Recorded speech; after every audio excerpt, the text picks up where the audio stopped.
UFC, but he's a tough guy also. So you got two guys that are really tough mentality-wise, but I think Al's the more well-rounded fighter. He's got the team back home with Matt, Sarah, and Ray Longo, and he's picked up a lot of stuff here as well. So I think it's going to be a very tough fight, but Al's going to have the advantage. And then we have Chiesa and Vic, who are both 6 foot something, 6'2", 6'3", and really dangerous. So it's going to be interesting to see how that matches up.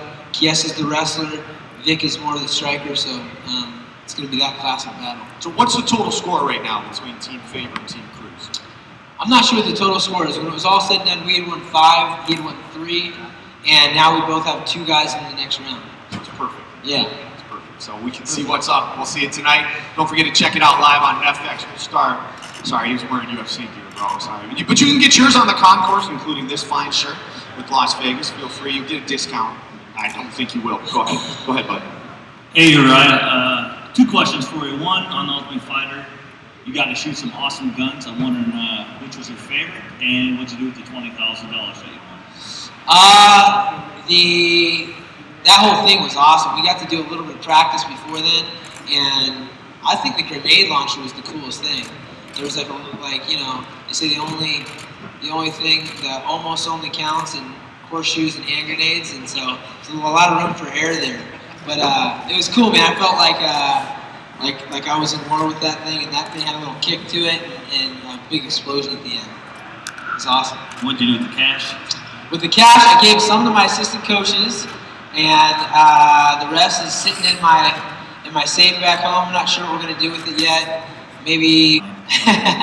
Well, I appreciate the support. Thanks. He has that fine ability to do that himself, believe it or not. Next up over here. Urijah, big fan. Can't wait to see the gold around your waist. Thank you. Just kind of a loaded question here about the fight with Chad and Jose. I was wondering about your opinion on fence grabbing and the discretion that's left up to it. That takedown that Chad missed, and then obviously he got knocked out afterwards. What's the mood like that around Team Alpha Male? We don't like to dwell on things that you can't really control, but the bottom line is, that's an infraction. They should have stopped action, maybe started them down, and the ref had said something about that in the locker room, but he had been put on blast because he made a questionable call to the Brazilians earlier in the night, so I think he was kind of didn't want to piss off the Brazilians very much, but it probably would have changed the fight. Had it been a different scenario and Chad hadn't been knocked out at the end of that round, we'd have more to complain about, but Aldo finished the fight, and he was just going along. I think he was prepared to take the penalty for the fence grab, but it didn't happen. So it's not his fault. He just kept on fighting, and he was doing that to save himself from getting taken down, and it would have changed the fight for sure. Right on, thanks, man. Can't wait to see you stomp morale. Thank you. Instinctively, Urijah, how difficult is that though? Obviously, you've trained for years. You know you can't do it, but instinctively, you reach back. You want to grab the fence. How difficult is that to not do it? I don't think it's that difficult when you train like that. Right. I think he did that on purpose because he knew, that's where he wanted to be, right? Yeah. and he was willing to take a penalty in order to avoid that and start into a situation. So it was a gamble on his part, and it paid off. So you don't give him any leeway, obviously. No, it wasn't an accident. Next up over here, go ahead. Tomorrow at the main event, who do you think's gonna win? Frank Mir or Junior Dos Santos? Oh, that's a good question. I think it depends where the fight goes. And Mir said it the best. Everyone's saying that Mir's only chance is on the ground, and Mir said Dos Santos' only chance if it doesn't go to the ground. So because you start in a neutral position, I give the edge to Dos Santos, and he's super athletic. He's got momentum on his side, but Mir is always dangerous. I think Junior's been on the ground, I read, 19 seconds in his entire UFC career. Which, is that we don't know what we're going to see. It's like, who knows what's going to happen. Somebody's got to do it first. That's right. That'll be the interesting thing. And Frank is going to look, but the thing about it is, as you well know, and as our fans know, Frank can do a lot of damage on his feet. And Junior has much better submission skills than we have seen showcased because he hasn't had to utilize them. Right. But training in Brazil, training all those years with the Nogueira brothers, you know, you wouldn't say on paper, okay, Dos Santos by submission or Mir by knockout, but that certainly could be the way the fight ends. Yeah, no doubt. And I mean, you've seen Mir knock guys out. I would say the one thing that Mir lacks a little bit is his wrestling. So, you know, that's something to take into account. And the other thing I think is going to be a little bit of a difference is the momentum that JDS has right now. I mean, he's really been on a win streak. No one's really been able to touch him, and you know, that could play a factor. His feeling of invincibility is a good one, isn't it? Yeah. Can be too good sometimes, but it's good. Next over here. On the Ultimate Fighter, you do a lot of composite, different fighting styles. In your opinion, what would be the Ultimate Fighter now? Which fighters would composite the Ultimate Fighter? Okay, repeat the question at the very beginning. Sorry, you do a lot of different fight styles on the Ultimate Fighter. What would be your composite Ultimate Fighter? My composite? Yeah, so striking, ground game, submissions. I would say a strong wrestling base. I mean, you got to be good at everything, but the thing that wrestlers have is a long history of a crappy sport, meaning you have to just grind your body, you're cutting weight, you're fighting the guys in your room every day, then you're competing 6 months out of the year, and you're like beat up and doing stuff that is not like what the normal Running around the garbage can. Yeah, you're doing crazy stuff. So the wrestling mentality is very, very important, but a familiarity with good defense on the feet is really important. I feel like the wrestlers that don't translate over well haven't gotten used to getting hit yet, and it takes a lot of time. Take Brock Lesnar, for example. That guy, you know, incredible Well, according wrestler. to your video before, he didn't drink enough beer because he didn't start to get in the face, right? Exactly. I'm sure he likes beer. You should have taken a look back at his history with beer and seen, you know, how that whole thing got started. That would be Bud Light, of course. Yeah, or whatever whoever's paying him. Everybody remembers that fine moment. I wonder if he's on his wife right now. Frank Mir. Yeah. I think he's still on his wife right now. Yeah. Where's Brox? On his wife. So I would say you have to be good at everything, but a wrestling base is great as long as you make sure that you incorporate everything else into your regimen as well. Thanks, man. Yeah. Awesome, thank you. I think what he wanted to say was what builds the perfect Ultimate Fighter, but I like how he got to it. Yeah. And the accent was cool too. Great accent. That's perfect. Next up over here, go ahead. Speaking of wrestling, my buddy used to wrestle you when you went to Lincoln. Oh. Bella Vista. Nice. He wants to know if you still have the sleeveless Superman shirt that you used to always wear at Wooden Spoon Pancake House as you ate Mickey Mouse pancakes. Is this a valid story? Is there anything to this? That is a valid story. And the Superman shirt has the sleeves off because they ripped. But I fought my first my first professional fight against a big Mexican dude with pride tattooed across his stomach, and I was wearing that sleeveless Superman shirt and a beanie that I found on the ground at school. But Bella Vista, good stuff. We had some good competitions against those guys. And the Mickey Mouse pancakes? I'll eat any kind of pancakes. Thanks. All right. Thank you very much. Thank you. Next up over here, go ahead. Ronda Rousey. My question is, you know, your next fight is Barão. About the dangerous fighter. Do you think he's going to go to decision? I really don't think this fight will go to decision. I mean, right now, the reason I'm so excited for this fight is because this is the most dangerous and exciting fight in the UFC 135-pound division right now. If you look at Dominic Cruz, he's a great fighter. He's not a dangerous fighter. He's really good at what he does. But what's his most exciting fight? It was the one with me, in my opinion. That's the one that's most memorable right now. And Barão, all of his fights are memorable. He's a dangerous dude. He's got 13 submissions, 6 TKO KOs. I've got 14 submissions, 7 TKOs and KOs. And we're going to go out there and try to rip each other's heads off, not just try to win. We're going to be trying to win. It's going to be a knockdown, drag out. It's going to be ugly. He's got jacked up teeth. I got jacked up ears. It's going to be ugly. What was your initial reaction? Well, we all saw it around the world, but what was your true initial reaction when you heard about Dominic blowing out his knee? You know, how disappointed were you? I was very disappointed. I mean, I heard from their camp first. I knew like a week before everyone else, which gave me time to make up rumors about Ronda Rousey and everything else. But I feel for the guy. I mean, as much as we get on each other's nerves, there's a mutual respect there. We spent a lot of time together, and we were so looking forward to ripping each other's heads off. Mostly me ripping his head off and him doing his thing. But, it sucks for him. It sucks for me because that's a big fight. But the bright side is we're going to do it at some other point, and I'm going to keep getting better, and he's probably going to keep hurting himself because he's kind of frail.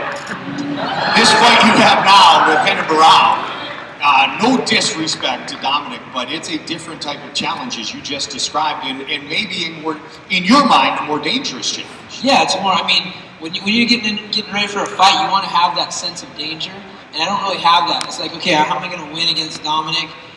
Barão is, I'm going to go in there and we're going to have a gritty, just knockdown, drag out, and I'm like a mix between Dominic and Barão. I'm dangerous, but I'm elusive. I think Barão hasn't been really testing the later rounds, although he's got a great mind, and obviously on a 27-fight win streak, whatever win streak he's on. The guy's tough. So he's never fought me. He's never fought anyone of my caliber. I mean, I don't think any of the 27 guys he's beat I wouldn't have beat. But it's something to be said about someone that can put a string together like that. You can always slip and get hit accidentally, right? Yeah. And he's done a great job. I can't wait. July 7th, of course, there's some It's MGM Grand. Yes. No, I think it's been changed. I don't know if it's official. I've heard back and forth. Oh, really? So if it does get changed, someone should let you know, because if you show up here on fight night, yeah, that's going to be a bad I'll be here fighting by myself. Yeah, you're like, wait, bro, where's the octagon? What's up? I might be at Mandalay. I'm not sure. We'll double check that, though. I heard. I know the expo's over there. I heard we might be changing venues. I know that doesn't bother you because the octagon is the same shape and size and same dimensions in any building, any world, any country you want. So that's what you're saying. That's right. Yes, thank you very much. Next up. Thank you. Hey, Dave Rossetti here on Dave Rossetti Media. I have a very technical question for you. He's my kind of guy, multitasking. Yes. Very technical question for you in regards to Dominic Cruz. If you were a Mortal Kombat character and you were fighting Dominic Cruz, what would be your finishing move? More of a Street Fighter guy, but I think there is a move in Mortal Kombat where you can rip the guy's head off and his spine's hanging out. Yes. I would do that, maybe. I don't know what it's called now. Thank you very much. My pleasure. How do you look on that thing? How'd that work? A little chubby. Thick bone. Hey, do you want to check that? If you need to come and ask again, if that didn't turn out okay, just get back in line. You're all good. Thanks. Next up over here. Matching shirts with Urijah. That's awesome. I got two questions, one for each of you. Goldberg, I'm sure you've been asked this a lot, but when are you going to be on Rogan's podcast? Dude, that's up to Joe. He said, Goldie, we'll do it anytime, and then somehow my phone doesn't ring. I don't know if I can drop enough F-bombs and, pretend to smoke as much weed as him. I think that might have something to do with why he's not getting the phone Maybe. call. He doesn't want to hear about my kids' hockey team. That's not podcast material. No, I'd be honored to do it. Joe and I are very, very good friends. I'm happy for all of his success, and it's cool. I mean, that's the #1 listened to podcast on iTunes, which is sick. Joe's the best. So hopefully very soon. And Raya, I want to get your take on all these different fighters recently getting exemption for TRT. I mean, how do you feel about this? Like guys like Todd Duffy, young guys who are on this kind of stuff? You know what? I haven't taken much time to research that stuff yet because I'm busy with my own world. But I don't know. I don't really know what the details are. If it's really like a disability they have, or if it's just an excuse.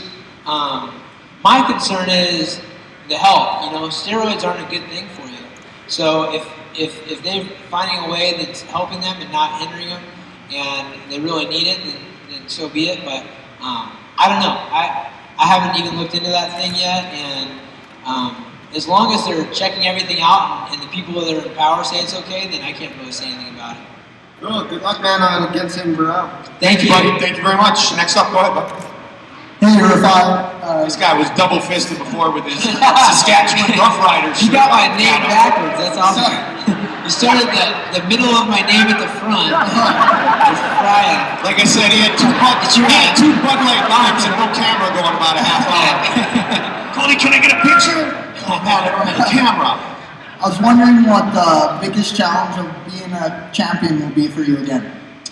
I think the sport is at a point now where there are a ton of great talent just waiting. There was a time in our sport where there was a couple of guys that were the elite, and everyone else was kind of back in the woods. But at this point, there's so many talented guys. There's new talented guys that are popping up all the time, and it's just being the guy that they're all gunning for. Which, as a person who's been there, I love that, and I feel like I'm still kind of that guy. So, you know, there's no challenge. I mean, it's not going to be a challenge. It's just going to be a lot of fun, and I look forward to it. Good luck. Thanks, buddy. Go Rough Riders. Not everybody knows. I knew that Canadian background. Go ahead. First, I want to give a shout out to all the Luminkers out there, and also for Urijah. Barão was able to stifle Scott Jorgensen's style pretty well, and your style is kind of like Scott Jorgensen's. I was wondering exactly what you were going to bring to the game to maybe help yourself where Scott Jorgensen failed. Scott and I have very, very, very different styles. He's a guy that marches straight forward and uses the jab a lot. I'm a lot different. Even our wrestling's different. So, watch my fight against Dominic Cruz and watch Scotty Jorgensen's. I'm a lot more creative. I'm a lot more elusive, and I'm actually probably about 7 pounds heavier than Scotty's walking around. So it's just a different fight. All right, good luck, man. Thanks. Thank you. Thank you very much. Thank you. Go ahead, bud. What's going on, Urijah? Chilling. How are you? Not too bad, man. Doing good. I got 2 questions. One, who do you see winning the co-main event, Cain Velasquez or Antonio Bigfoot Silva? The second question, if you do win the interim title, what type of interim champion are you going to be? Are you going to be like a Carlos Condit, thinking it's a golden ticket to the real title, or are you going to defend the title? Great questions. First off, Thank you. with swag, I might add, got that going. I would say that Cain Velasquez has my vote. He's a Pac-10 wrestler. And I remember watching him. I was coached at UC Davis while he was at Arizona State. I remember him just being having a gas tank on him, and I used to think he was like Gaston from Beauty and the Beast. Like, no one hits like Gaston. No one flicks like Gaston. I think we're gonna have to give him the edge. It was a misfortune that he lost the last fight as fast as he did. He's better than that. And then as far as the champion goes, dude, let me paint a picture for you. I've been at 145 pounds because there was no weight class for me at 135 pounds when I started this sport in 2003. I've never turned down a fight. I've never asked for somebody that I wanted to fight. I've never done anything except for say, all right, let's fight. That's when I could have dropped down to 135 pounds. At the very beginning of my career, I was just, taking all comers, and that's how I do it always. Great answer. Thanks, buddy. Thank you very much. He's on the Carlos Condit Christmas card list now, for sure. Next up over here. What's up? When you were a kid, did you get bullied? You know what? When I was a kid, I didn't get bullied, but I would bully the bullies. I was kind of like the guy that would pick on the bully if he was messing with someone.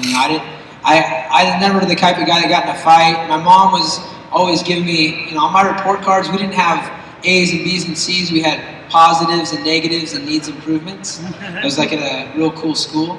And they're always on me about being a leader and how important everybody is, and that I use my leadership in a good way. And I can't stand bullies. And I don't think that anybody deserves to be bullied out there. Good job, buddy. Next up, go ahead, sir. Urijah, I just wanted to congratulate you on your success on The Ultimate Fighter and wish you good luck in your fight. Thank you. My question is kind of more for Mike, but I'll get your input as well. Okay. There's been rumors that if Bigfoot does win, he's going to get a title shot. I was wondering if there's any validity to that, and if so, does Cain get a shot at the title again if he wins? Well, when it was originally set up, as you guys know, when it was originally set up, when Junior was fighting Alistair Overeem, the winner of the co-main event was going to be the next in line for a shot at the title. So my assumption would be, and I'll double check with Joe Silva like we do before every fight, because if you guys have noticed over the years, Dana has a tendency to change his mind a lot. So we have to see what he said the night before the fight to see who gets the next chance. But yeah, they're lie on occasion. Yes, he has done that once or twice.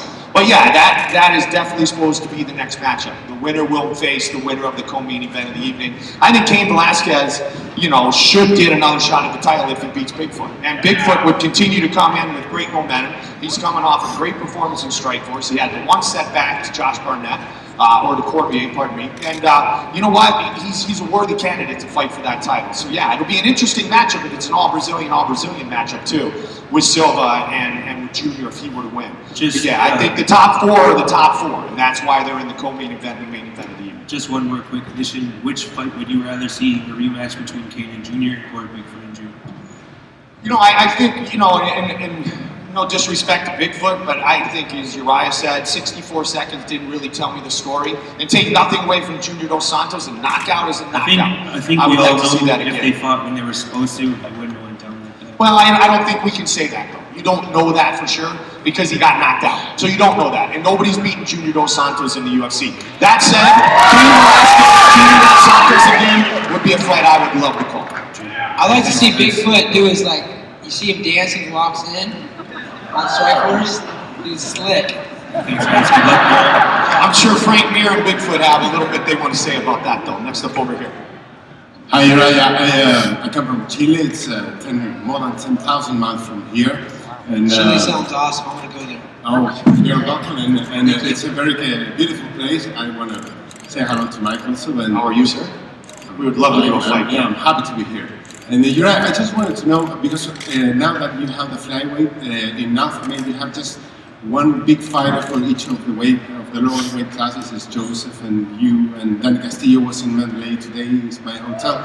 And what are you going to do now in order to keep space for the guys that are not familiar and that want a spot? For instance, in the featherweight division and in the bantamweight division, if it's you or Joseph there, how will you do the order? Will you fight for the place, or do you have a board of members? How do you manage those things? Yeah, because I sometimes you can get frustrated if you have somebody over there. Right, there's yeah, it's a good question, because I've got TJ Dillashaw, who's at my weight class, who, give or take, you flip a coin in the day, and he's getting the better of me, or I'm getting the better of him, getting better every single day. And we have about 30 guys at, you know, bantamweight all the way to 170 pounds that are very, very tough and very, very close. So at this point, this sport's about longevity. It's about, you know, staying on the road and on the path, and these guys' opportunities will come. You know, I believe that. You know, if you grab my book and read the story of Joseph Benavidez, I tell the story about how he came to my gym as an amateur. He was washing the mats and stuff like that. And, you know, it was about a couple years in, 8 fights in undefeated in, where he was like finally fed up and like, when is my chance gonna come? And it came, you know. And that's the way the sport is. You just got to take your time and work hard. So it'll all work itself out. Okay, thank you. It's an honor to be here. All right. Thank you very much. I'm glad we made it, brother. I will. We had a foreign exchange student from Chile. She was awesome. I think that's a nice person. I think that's something to be. Nice person. Come on. It's in high school. It's worldwide. That was only a couple of years ago. Get your heads out of the gutter. Next up, go ahead, bud. How long do you do your weight cut for a fight? Or do you do like a traditional 3-month cut? Or do you try and walk around it? As of late, what do you weigh right now? I weigh about 155, 156. You get on Uncle Bert's scale? Oh, yeah, that's unauthorized usage of the scale is prohibited. Bert will freak out. Damn, get on my scale! We rolling! Baby! Get on my 40 rounds on my scale! Baby! I don't want to mess with Bert. That sounds just like it, actually. That did sound like living. I'm good at that. But I would say, you know, the very first time I made 135 pounds, I was like a preparation freak, and I had a practice cut, and I've made it, I think, 3 or 4 times now. And so I don't worry about it now until about 4 weeks out. I just eat healthy, eat as much as I want, and then I just tone it down. My weight fluctuates like 7 to 8 pounds depending on, like in a day, depending on what my workout's like. So right now I'll be like 156 at the end of the night. I'll wake up around 53 and a half. If I eat something or if I don't eat something, it varies. So I can swing my weight really easily. And it's usually about a 3.5 week like intense cut, and then the last week is the most intense. Okay. One more thing. When Ronda Rousey came on The Ultimate Fighter, how much did that throw off everybody's game? Dude, nobody in that house had any game at all that night. Did you see all these dudes? You guys, serious, talk to the girl. She's hot. That was awkward. But you got, it's like the risk versus reward. You got all these cameras around. You got your buddies around. Like, what's the payout of going and spending much time talking to this chick? I think that's what's going on. Okay. Looking cool on national TV. Yeah, they were pretty shy that night. You look like Thor. She's the real deal, though, man. She is the real deal and a great ambassador for the sport. Next up over here. That's a compliment, by the way. Don't beat me up. Hello. I just wondered, because you're such a recognizable face in the UFC and pretty active on Twitter, do you ever have any crazy experiences with fans? And if so, what would they be? Yes, all sorts of them. And I don't want to put anybody on blast, but there's some unstable folks out there. And they all have Twitter accounts. Yeah, this is like, okay, imagine you're in high school and you're someone who's nice to everyone. There's a bunch of people that you might not hear of that don't like you for whatever reason, this and that, and they'll never say anything to you because they don't have a reason to, or they're too shy or too scared or whatever. Then get them behind a computer and give them a couple beers and a joint and some rough times and a scapegoat. Man, it gets crazy. But I like to put some guys on blast every once in a while. It's like kind of like a cutlow contest. I'll get involved sometimes, but just a little bit. In person, there's been some crazy women out there, some older women. Just shake hands and thank them for their support. I was grumpy one night fighting with Twitter people, and I got a little boisterous, and my daughter finally DM'd me on Twitter, "Dad, you're being an asshole." I'm like, oh, she's probably 14, and she was right. She's like, "Hey, Dad," instead of talking to him, she's DMing him. Yeah. Well, and here's one. I got to ask you guys. This freaked me out a little bit. My daughter's an aspiring actress, so she put her tape up on my Twitter account, wanted to get some feedback. A lot of people were really nice. And then this one dude said, "Man, your daughter's beautiful. Your wife must be a real effing MILF." And I'm like, "Hi, yeah, she is, thanks." Then he went on to say, "Dude, you're the luckiest man in the world. You get to have sex with your wife every morning. You created a thing like that." And I was like, is that still a compliment? Or is that a freaky dude who I need to block right now with report spam? I'm a little confused by it. It freaked me out a little bit though, right? I think he meant it the nice way, but I'm not sure. It's the funniest thing because a lot of guys, they'll say something stupid and then they put them on blast and then they'll be like, "Hey man, I'm really just a big fan. I take it back." And it's like, "All right, thanks, no problem." Next up over this side. What's up, Niner? What? What's up, Uriah? How's it going, man? Alright, first off, I'll start. I'm going to UC Davis right now. I know you're graduating from there. Go Ags! So, your old buddy Mike Brown's fighting tonight. Opening up the card, I'm pretty sure. He's fighting out Daniel Pineda. Who do you have winning the fight? Oh, geez. I don't know much about Daniel Pineda, so I'm hoping for Brown. I like Brown. He's a good guy, and we have a history. But, he's been kind of up and down lately, so I hope he gets one.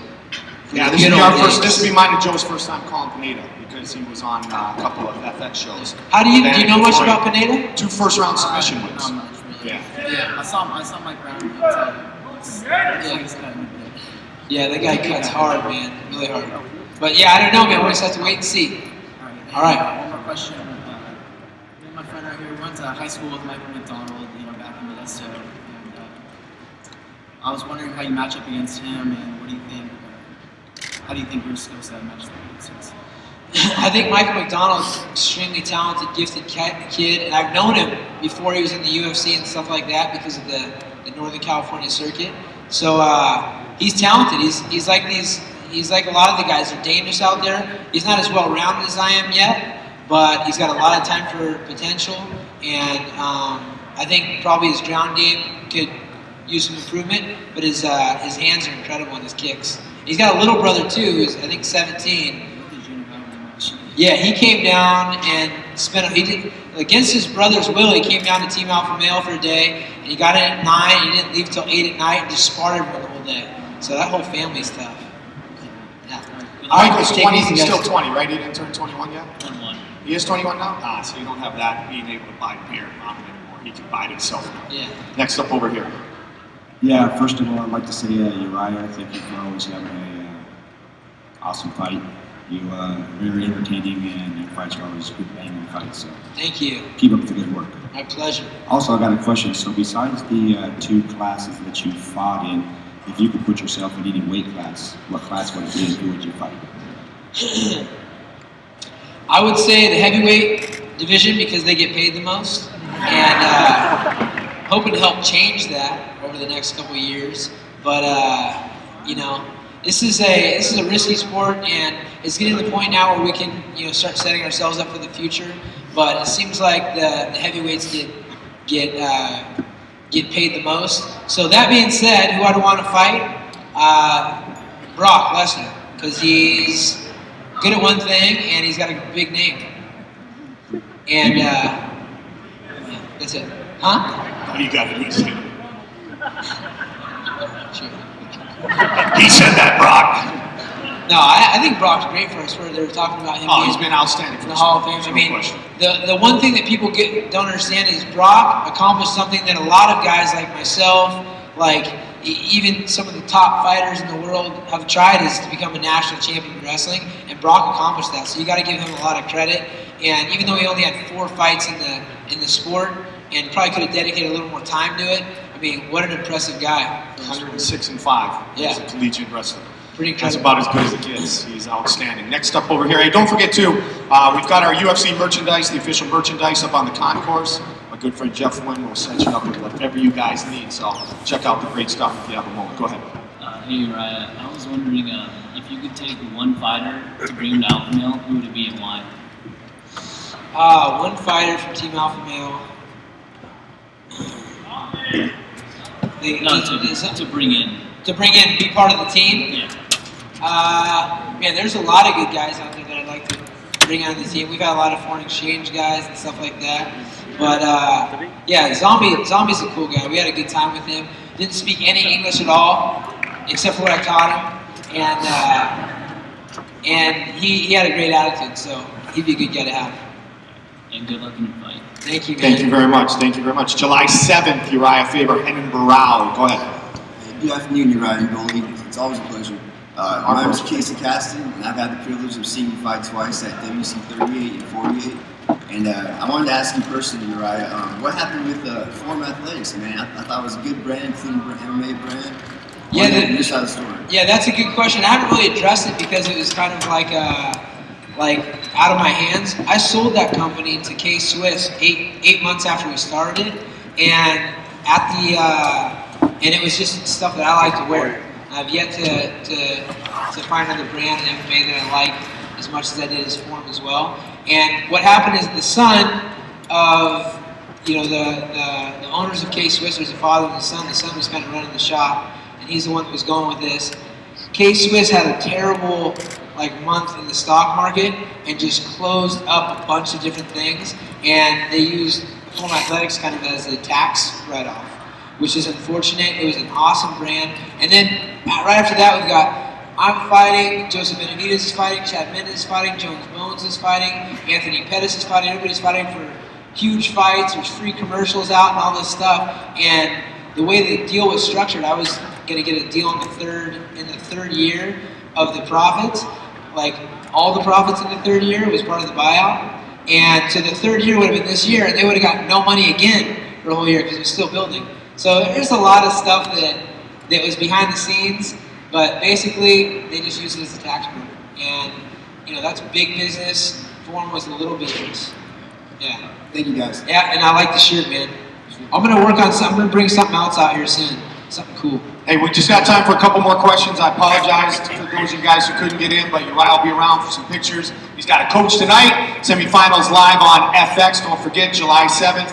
is the next UFC pay-per-view. Uriah will be on the card. Anderson Silva, Chael Sonnen, our main event that night. And the UFC Fan Expo, you can get your tickets now, UFCFanExpo.com. We'll take one more each side. Go ahead. Mr. Blue Jay. Yeah, my question's for Mike. A couple of years ago, there was some talk about how you were approached by WWE to kind of switch sides. And I was wondering if you could talk a bit about that and how close were you to leaving the UFC? I was about 6 days away from leaving the UFC. They were moving from Spike back to USA Network at that time. And I was pretty honored by it, to be quite honest with you, because the WWE is very different than we are, but I think they're the best at what they do. And so when they came out, I was a big Hulk fan back. I watched WrestleMania 1 in college. That's how old I am. Mean Gene Okerlund was the man. I loved him. His son was a hockey player, played on the Olympic team. So I was honored by the offer. That said, I went to Dana and I went to Lorenzo and I just said, I don't want to leave. This is my family and I don't want to go. This is what's on the table, and they didn't want me to leave either, and I'm still thankful to this very day that they didn't want me to go. And, you know, the one thing I will tell you is that Joe and I have been to some bad places, man. You know, some small venues where we were giving out tickets before the show. And it was like this big shit that I'd been on for years, this journey of the UFC, and we hadn't quite made it to the Big Island yet. And I kind of wanted to see where that journey was going to go. And I'm sure glad I stayed on that journey. It was very cool. WWE was very classy. Thank you very much. Last question over here. It's going Mike and Uriah. I just kind of wanted to ask you a general question about how do you guys feel about how Chael Sonnen promotes the sport? Do you like the WWE style, or do you like to let the sport speak for itself? You know what? I think the sport needs guys like Chael Sonnen. And Chael, I've known Chael for a long time. A lot of people don't know that. He was a wrestler at Oregon when I was a wrestler at UC Davis, and he's always been an upstanding individual. And the guy was coming over from the WC as the world champion, and then came over and got put on the undercard for the UFC. And I think he chose to make a switch and say, you know, I'm going to make something. You know, I need to stand out in this sport. And just being the regular, nice, intelligent guy that I am is not enough. And he won't probably, you know, agree with or admit to that. But the guy hit a switch and decided, hey, I'm going to stand out in this sport. I'm going to create my own opportunities.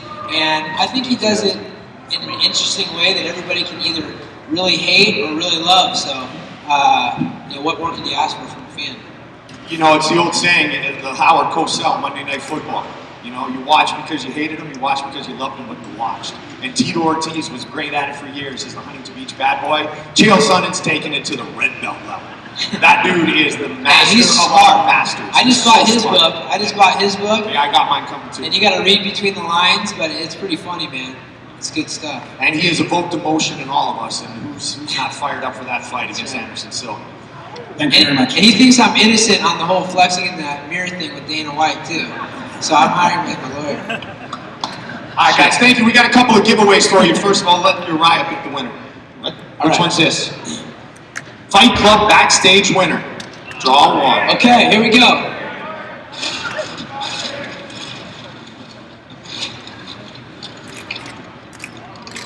Destiny says to put this one back and grab another one. All right. Paul Beaumont. There you go, Paul. Come see Rachel Sutton, and we'll see you backstage in a little bit. The next one is? A signed glove by JDS. I'm surprised he just signed it. Don't touch the ink, it's still wet. Don't smear it. Does that matter that he just signed it? I don't think so. Okay, it's fun, guys. Okay, two winners. Yeah, hold these winners. You only get one hand, just one glove, sorry. Seriously, what are you, Michael Jackson? What's going on with the one glove thing? What are they going to walk around with one glove? They might. I've seen them wear them. Is Vanna White, the glove, please. Ryan Brown. Ryan, that's the right There he is. Go Ags. The young man from Modesto. And our final winner of the other part of JDS's anatomy. Whoa. Final winner is Glenn Reynolds. There he is. Congratulations. Hey, big round of applause for the California Kid. Official winners are at 4 o'clock. Come see Rachel Sutton to gain your prize. Don't forget the merchandise is available right now on the concourse, and your tickets are available at UFCFanExpo.com. Urijah Faber. All right, go grab my book, guys. Laws of the Ring. You're going to like it.